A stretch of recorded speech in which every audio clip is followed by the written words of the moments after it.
Hi everyone, I'm Jillian Andrews. When families gather for the holiday season, it's an opportunity to identify if elderly loved ones need additional support and care.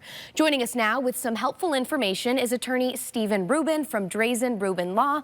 Welcome. Thanks for being here. Thank you for having me again, Joey. Nice to see you. Yeah, so the holidays are a chance to connect with family we might not see on a regular basis. What are some of the signs people can watch out for that someone might need additional care? Well, it's a good, not only do we get to connect, other family members get to connect with other people in our family, and they may also see stuff and tell us that we haven't noticed. Because you spend so much time with them, yeah, what you seems see them normal all to the you. time, and it's like, oh, wait, I missed that. How did I not see those things?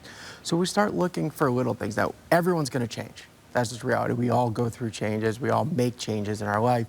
But as someone ages, there's certain symptoms and things we start noticing that are really important. Like, is all the food in the cabinets expired? Are they not taking their medication and all the bottles are filled? Is there a stack of bills that haven't been paid yet just sitting by the door? Those are really big symptoms of, hey, there's a change going on and we want to start figuring out what's happening. You know, is it a loss of executive function? They wrote out the check but couldn't get it to the mailbox. Or is there something else going on where they're not remembering to pay the bills or thought they did but completely didn't?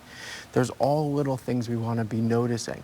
Now, it's okay if they miss one bill, all right, it's holiday time, we make mistakes, everyone does it.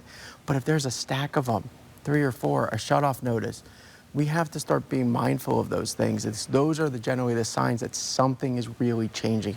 Yeah, there's different degrees of seriousness. Okay. Absolutely. And what are some types of intervention you would recommend to people if they are seeing some more unusual signs? The first step of intervention is the one that everyone fails at. Have a conversation.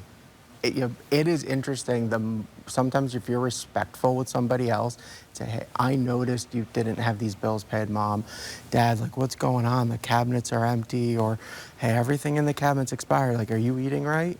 People will open up if you have a good conversation. The next step would be trying to get them, make sure they have doctor's appointments, getting legal documents in place with them while they're still capable of doing so, so that we can have communication with those doctors, have communication with those companies about the bills, check on the financial records and make sure, God forbid, there's not a scam going on where they tried to pay bills but all their money was stolen. Just being on the lookout for those things for them so we can be helpful to our parents or our loved ones in our family that are needing this assistance. Yeah, and you mentioned legal documentation. What are some examples of documents people want to get in order before it might be even harder to do so? The most important document for all of us, and by all of us, I mean anyone over the age of 18, is a power of attorney. Because that's what allows someone to actually get involved and pay our bills and to check on our accounts for us and be kind of a trusted contact to make sure that we're getting the things that we need accomplished or taken care of. The next thing would be having somebody around who can talk or communicate with our medical providers. And then if we can't handle communication with our providers anymore because we're not understanding it, we're sick, having somebody who can help make those decisions for us so there's always a support system.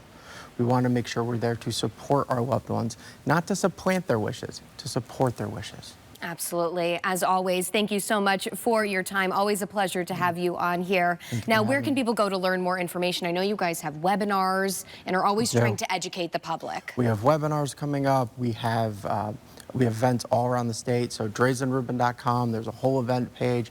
It'll be filling up as we keep going. And there'll be more and more things for people to go see. All right, Attorney Rubin, as always, thanks so much for your time. Thank you for having me. All right, and one more time, you can learn more at drazenrubin.com. For CT Buzz, I'm Jillian Andrews.